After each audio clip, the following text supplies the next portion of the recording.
नमस्कार।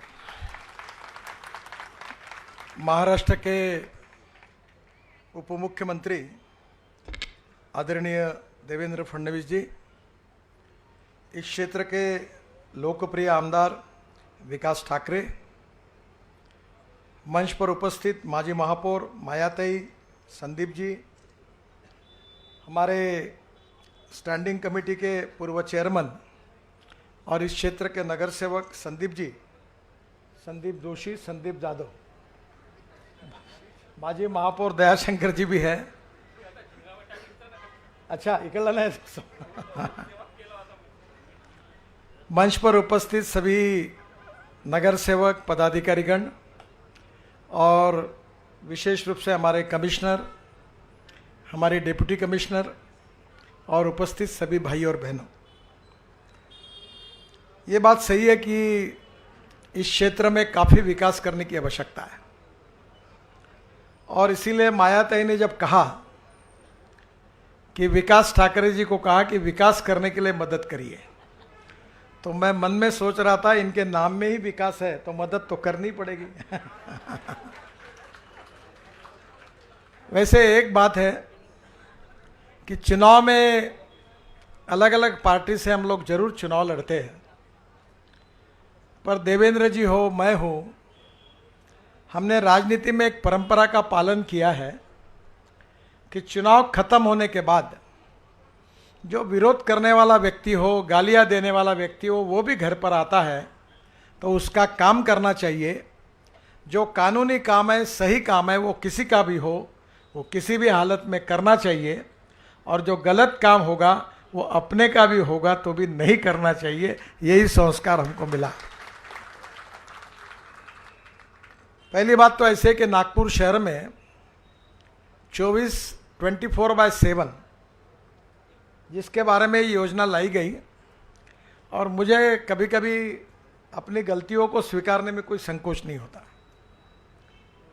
इस समय जो फ्रेंच कंपनी थे उसके ऑफिस बेरर मेरे पास आए थे, विवोलिया, और मैंने उनको इतनी गालियाँ दी और गालियाँ अंग्रेजी में ट्रांसफ़र करके कि वो बेचारे लाल लाल हो गए, उनको समझ में नहीं आ रहा था। जितनी आप घर में नहीं देते होंगे उससे ज़्यादा भी बढ़कर दी, इसलिए आप समझ लो क्या दिया होगा। और इसमें 3 त्रुटियां रही है, कुछ हमारी गलतियां रही है, कुछ उनकी गलतियां रही है। पहली बात तो ये है कि हमारे यहाँ कन्हान में फीडर लाइन ही नहीं है। हमारे महाराष्ट्र में हर जगह जहाँ जहाँ पानी की योजना है वहाँ एमएसएबी की फीडर लाइन है और दिन में 2 बार 4 बार लाइट जाते हैं, और जिसके कारण ये फीडर लाइन न होने के कारण तकलीफ होती है। तो मैंने अभी आयुक्त जी को कहा कि भाई तुरंत फीडर लाइन को अप्लाई करिए ताकि 24 घंटे लाइन रहेगी।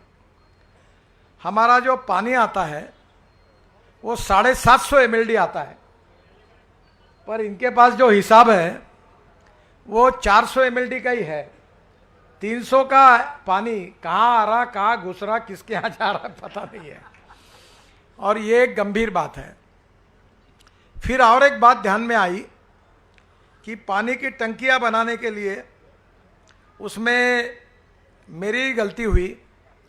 मैं वाटर रिसोर्सेस मंत्री था और उस समय वैपकॉस मेरे अंडर थी, और इसलिए बहुत लोअर जाके उन्होंने टेंडर लिया। वो घाटे में गए और काम भी ठीक से नहीं कर रहे थे। उनको भी मैंने कहा कि ये तुम एक तो हटो, पर मैं अभिनंदन करूंगा, अभी एसी बनी है हमारी मैडम, क्या नाम आपका, बैनर्जी मैडम। वैसे कारपोरेशन में अभिनंदन करने का मौका बहुत कम मिलता है। मैं एक बात आज बताई, जब पर्दा हटता है तो वो जो सिस्टम है ना, मैं देश में सबसे ज़्यादा भूमि पूजन और उद्घाटन कर चुका हूँ, पर ऐसी सिस्टम और कहीं नहीं है। एक महानगर पालिका, एक चीज़ अच्छी ये है। दूसरी चीज़ अच्छी है कि यहाँ अभी उतना नहीं है, पर एक समय यहाँ के टीचर और बच्चे बहुत अच्छे देशभक्ति के गीत गाते थे। जब मैं उनको मंत्री था तो मैं उनको मुंबई में सायन के उड्डान पुल के समय गीत गाने के लिए वो टीचर्स को और उनको लेके गया था, इतना सुंदर गाते थे। पर महानगर पालिका में ये जो पानी की जो योजना थे उसमें जो टाकियाँ बनानी थी वो समय पर नहीं बनी। पहले JNRUM था, वो पैसा कैंसिल हो गया, डिले हो गया। अब उसके बाद फिर से ये आई है। हम लोग टोटल 32 पानी की टांकियाँ बना रहे हैं, 11 पूरी हुई है और यहाँ इस क्षेत्र में 4 पानी की टैंक्स खड़ी हो रही है। एक गिट्टी खदान में, दूसरी दाबा नंबर 1, दाबा नंबर 2 और गोरेवाड़ा।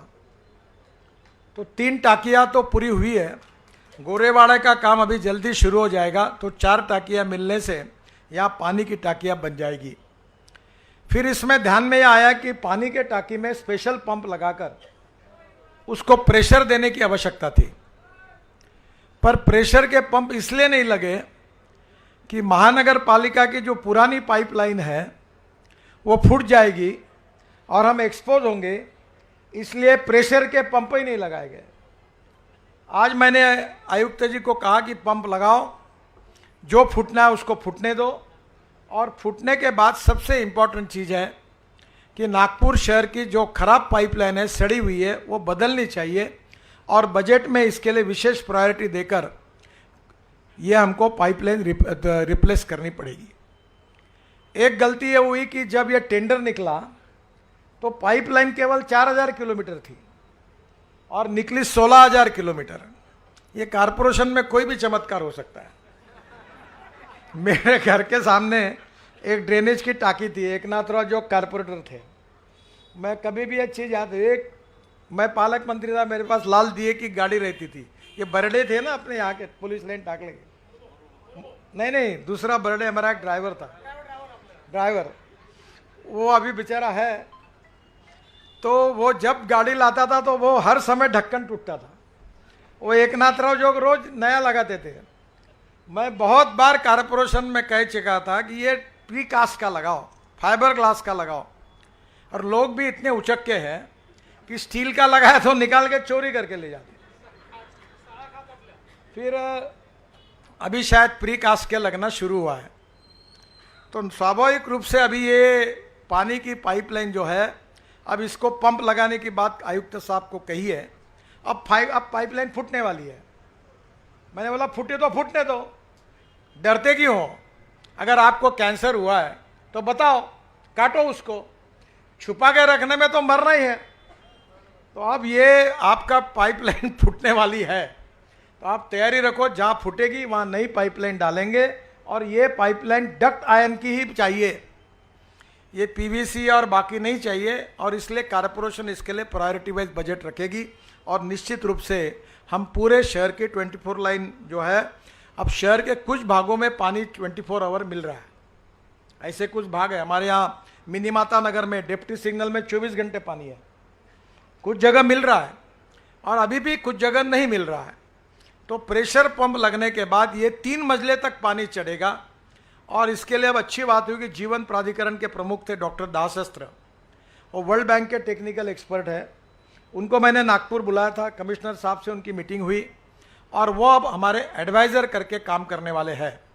तो स्वाभाविक रूप से पानी की समस्या थोड़ी बहुत होगी, पर वो आने वाले 1 साल के अंदर ये सब समस्या सॉल्व होकर साधारणतः आपको 24/7 पानी मिलेगा, ऐसा प्रयास हम करेंगे और निश्चित रूप से ये प्रॉब्लम सॉल्व होगा। दूसरी ड्रेनेज लाइन की बात है। ये कारपोरेशन में 50 साल से परंपरा है, जो दमदार नगर सेवक होता है बोलता डाल पाइपलाइन, तो अधिकारी जहाँ भी डालता है ना कभी लेवल देखता है ना कुछ नहीं, वो चौकअप होता है। और वो तुम और प्लास्टिक के पुड़े डालते हो उसमें, तो पानी बहता नहीं। और एक के ऊपर ना उस पर बिल्डिंग बनाते हो, और तुम बिल्डिंग बनाकर वो उसका दुकान लगाते हो, और फिर बोलते हो हमारे पास चिल्ला के आते हो कि पाइपलाइन चौकअप हो गई। क्या कर रहे, आमदार क्या कर रहे, खासदार क्या कर रहे? अरे तुम क्या कर रहे हो? तुम उसके ऊपर घर बना रहे हो, हम क्या करेंगे? अच्छा, तोड़ने के लिए जाओ तो हमको चुनाव लड़ना है, नहीं तो मैं तो पूरा नागपुर तोड़ देता, जहां जहां बता मैं तोड़ देता। ये सुधाकर और देशमुख मेरे पास आए, ये रोड में अच्छा कर रहा था 8 लेन, पुलिस लाइन टाकरी गिट्टी खदान का, ये जगह है सरकार की जगह है, दोनों बाजू में अतिक्रमण है। मैंने उनको समझाया, सुधाकर राव नेतागिरी की बात अलग है, पर ये एक्सीडेंट होते हैं, जवान लोग मर रहे हैं, ये सब डेंजरस है, ऐसा मत करो। और मैं बिल्कुल तैयार नहीं हूँ इसके लिए। नहीं ये कराच लगते मैंने, तो कैंसिल हो गया वो। अब छोटा रोड आया। अब मैंने तय किया है कि ये रोड पे एक्सीडेंट न हो, ये स्मूथ ट्रैफिक हो, इसलिए वो पुलिस लाइन टाकड़ी से नाके के आगे, काटोल नाका के आगे तक जल्दी ही उड्डान पुल का काम शुरू करूंगा।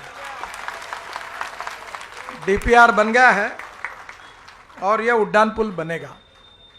अब ये जो 24 हमारे यहाँ 2400 करोड़ रुपए नाग नदी प्रकल्प में मंजूर हुए हैं, उसमें महाराष्ट्र सरकार का भी हिस्सा है। देवेंद्र जी ने उस समय रिकमेंड करके दिल्ली में ये स्कीम भेजी और जायका में इसको फाइनेंस मिला है।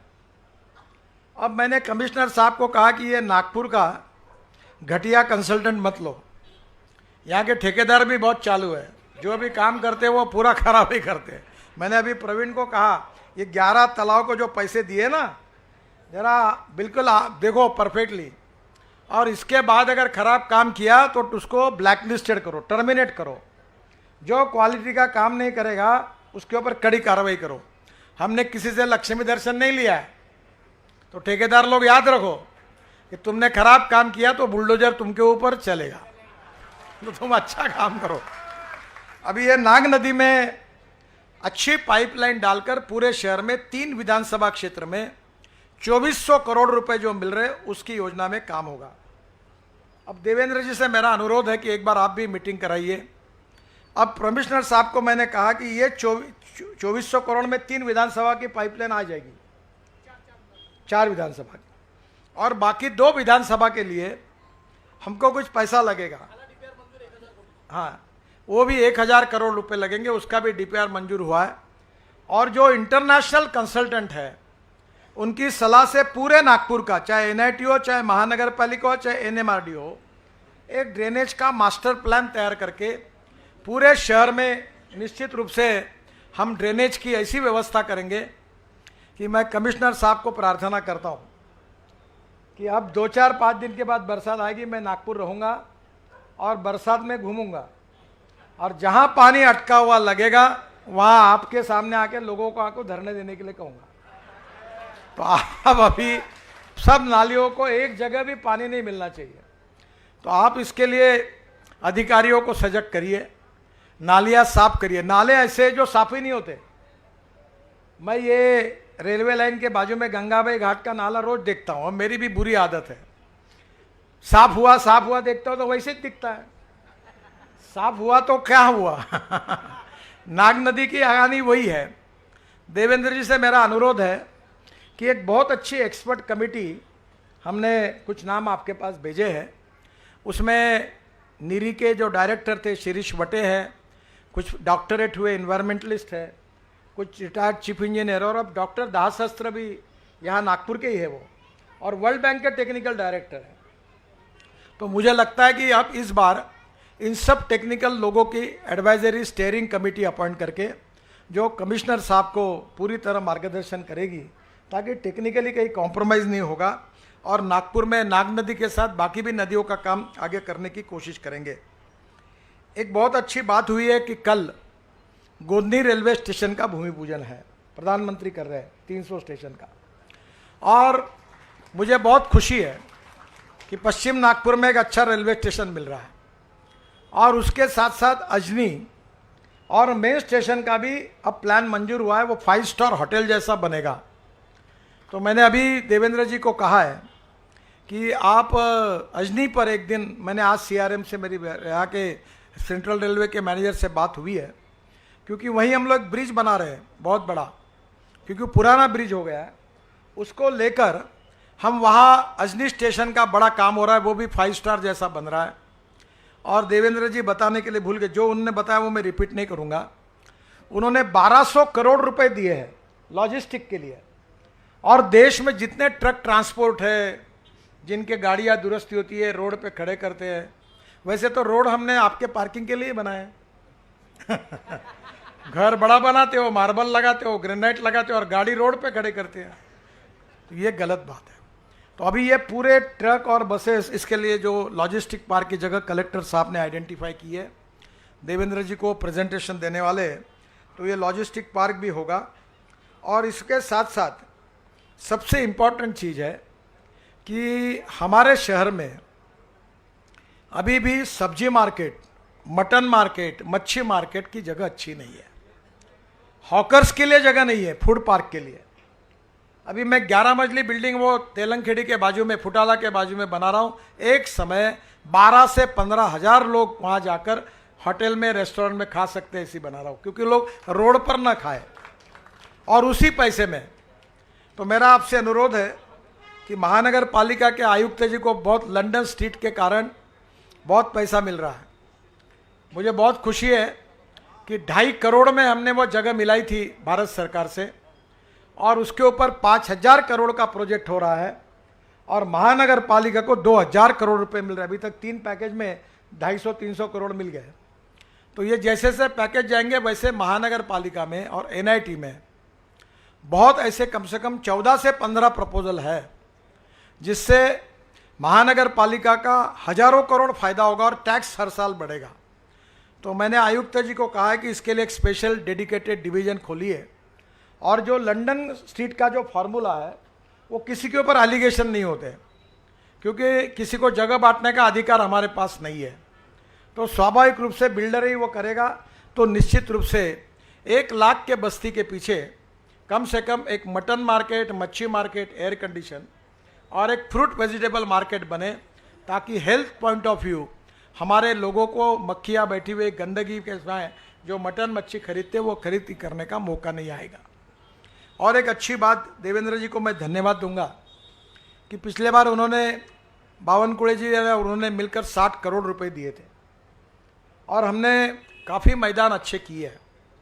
और अभी उन्होंने फिर से कहा कि 150 करोड़ का डीपीआर बना है, और उन्होंने ये पैसे देने के बारे में जो घोषणा की है वो बहुत महत्वपूर्ण है। आजकल देखो हमारे घर में हमारे छोटे छोटे बच्चे, मेरे घर में भी यही होता है, दिन भर मोबाइल हाथ में लेके वो देखते रहते हैं। ये पूरी पीढ़ियाँ बिगड़ रही है। और आप सब लोग ये तय करो कि हर शाम को 5 बजे के बाद अपना लड़का लड़की ग्राउंड पर जाकर खेलनी चाहिए। मैं चाहता हूं कि हर विधानसभा में 2 स्विमिंग टैंक बने, एक कम से कम 2 हेल्थ क्लब बने। अभी लंदन स्ट्रीट में जो स्विमिंग टैंक बनाने का डिज़ाइन मुझे बताया गया, मैंने आगरा से बनाया, 1000 लोग वहाँ तैर सकते हैं, ताकि हमारे गरीबों के लड़के लड़कियाँ वहाँ जा सकें। तो स्पोर्ट्स की एक्टिविटी में जब क्रीड़ा महोत्सव हुआ तो नागपुर में करीब 58,000 खिलाड़ियों ने खेल में भाग लिया और 5 लाख लोगों ने देखा। ये संदीप जोशी कन्वेनर थे। इतने बड़े प्रमाण पर हमारे लोगों ने अच्छा काम किया कि मेरा विश्वास है कि नागपुर के खिलाड़ी अब इंटरनेशनल लेवल पर जाएंगे। हमने सांस्कृतिक महोत्सव किया, देश के बड़े बड़े आर्टिस्ट थे उनको लाया, और इतना रिस्पांस मिला, 40-40, 50-50 लोग 17 दिन कार्यक्रम को आते रहे। तो मुझे निश्चित रूप से विश्वास है कि इस बातों को भी हम पूरी करेंगे। एक सबसे आखिरी में महत्वपूर्ण बात है, वो है मिहान की। और आपको पता कर खुशी होगी कि नेताओं को जनरली चिंता होती है कि अपने बेटों को रोजगार कैसे मिले। आधे नेता तो इसी में ही है, मेरे पति बोलता है पत्नी को टिकट दो, नहीं तो ड्राइवर को दो, नहीं तो चमचे को दो, इसके सिवा चौथा नामच नहीं लेते। और बाद में बहुत लिया तो मेरे जात वाले को दो। तो ये पहली बात है कि हमारे यहाँ हमने चिंता की, देवेंद्र जी ने की, अभी तो उनकी बेटी बहुत छोटी है, तो हमने तय किया हमारे बेटों की चिंता नहीं करना है, आपके बेटों की करना है। और आज मिहान में दुनिया की बड़ी कंपनियां आ गई, TCS आई, SCL आई, इन्फोसिस आई, टेक महिंद्रा आई, और अभी तक मेरे पास नाम सहित यादी है कम से कम 68,000 नागपुर और विदर्भ के लोगों को मिहान में रोजगार मिला है। और हमने संकल्प किया था कि ये 10 साल जब पूरे होंगे तो देवेंद्र जी और मैं, आपको 1 लाख लड़कों को रोजगार मिलेगा मिहान में, ये बात हमने तय की है। आज हम उसी कार्यक्रम में थे, और अब मिहान का एक्सपांशन भी करने के लिए हमने देवेंद्र जी के पास मांग रखी है। मुझे बहुत खुशी है कि देवेंद्र जी ने इस बार आपके पश्चिम नागपुर में, ये वाड़ी के बाजू में जो पंजाबराव कृषि विद्यापीठ की जगह है, उसके लिए उन्होंने 220 करोड़ रुपए दिए हैं। और ये रिंग रोड पर एक बहुत अच्छा 3 स्टार 5 स्टार होटल बना रहे हैं हम लोग। वो इसलिए बना रहे हैं कि वर्ल्ड का बड़ा convention, agro convention, industrial convention Nagpur में होगा और हजारों लाखों लोग देश से नागपुर में आएंगे और नागपुर के युवाओं को रोजगार मिलेगा, उनके हाथों को काम मिलेगा। और वहाँ वो हो रहा है। आज ही आर्किटेक्ट मेरे पास आए थे तो कह रहे थे कि ये सब आपकी कल्पना आपने दी, अब कॉस्ट निकाली तो 450 करोड़ हो रही। तो मैंने कहा एक बार देवेंद्र जी के पास जाएंगे, पूरा प्रेजेंटेशन दिखाएंगे और फिर जैसा वो कहेंगे उस प्रकार से उतने पैसे में ये काम करेंगे। और एक अच्छी बात उन्होंने, उनका मैं धन्यवाद दूंगा कि आप कभी फॉरेन में जाते होंगे तो आपने वो ट्राम जैसी बस देखी होगी, 2 बसेस जोड़ के चलती है।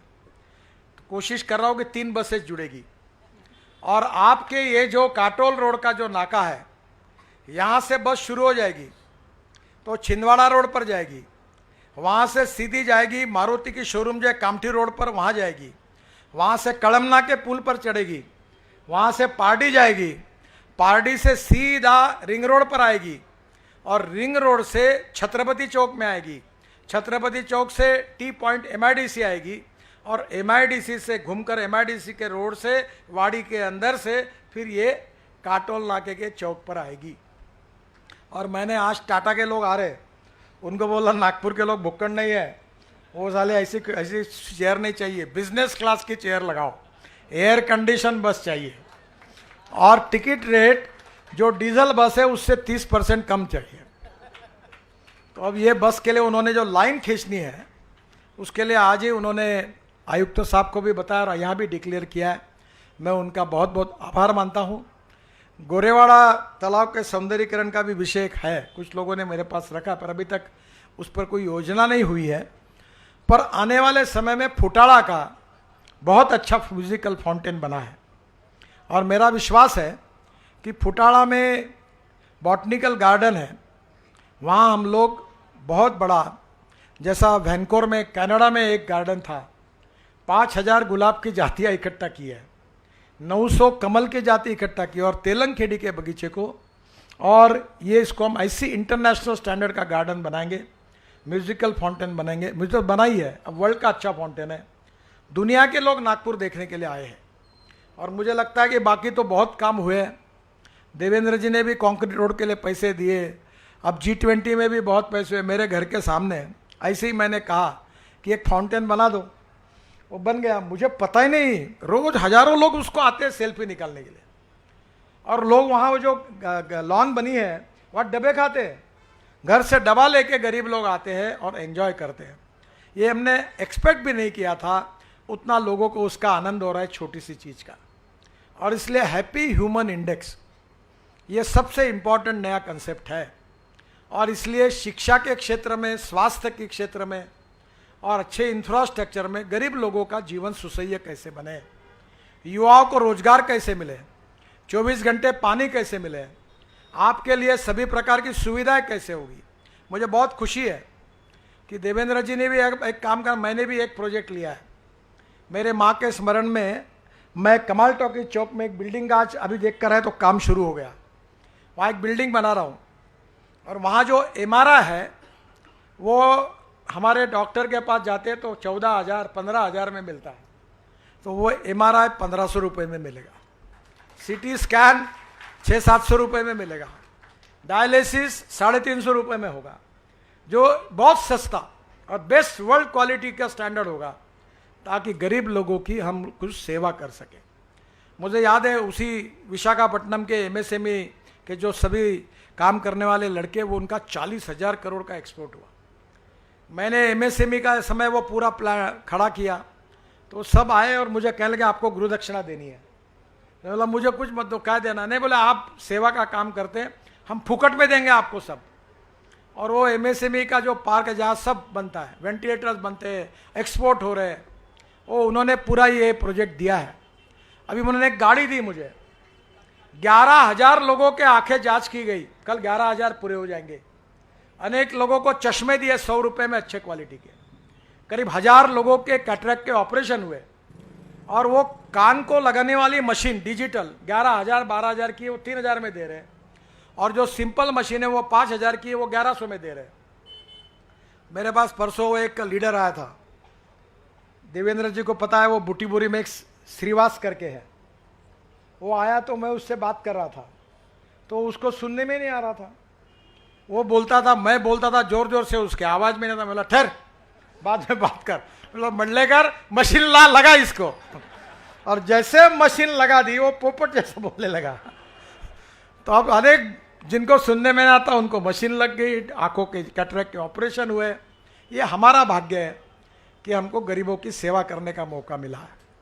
तो इस शहर के लोगों की सेवा करना हमारा कर्तव्य है, और ये करने के लिए आपका आशीर्वाद है, क्योंकि हम आपके बदौलत हैं। मुझे बताइए, आप हमको अगर आशीर्वाद नहीं देते तो हमारे हाथ में कहाँ से ताकत आती। तो ये जो कुछ हो रहा है वो आपके कारण हो रहा है, और मायाताई को मैं बधाई दूंगा कि इस क्षेत्र में वो बहुत जागरूक है, और संदीप को भी, संदीप एक बहुत ही आइडियल नगर सेवक है। मुझे अगर किसी ने पूछा कि नागपुर में कोई अच्छा नगर सेवक कोई हो आपके इसमें, तो मैं संदीप जाधव का नाम लूंगा, ऐसा अच्छा नगर सेवक। और इसलिए ये रोड उसने बनाने में पूरा फॉलोअप किया। मायाताई भी लगातार यहाँ विकास के लिए अनेक काम करती रहती है। स्मशान घाट में मुझे लेके गई थी मायाताई, अच्छा हुआ ये नहीं कहा कि साहब यहाँ कूद दो एक बार उद्घाटन। मैं बोला स्मशान घाट के उद्घाटन में नेताओं को बोलो, और साहब उद्घाटन करना ऐसा है कि यहाँ कूदना पड़ता है।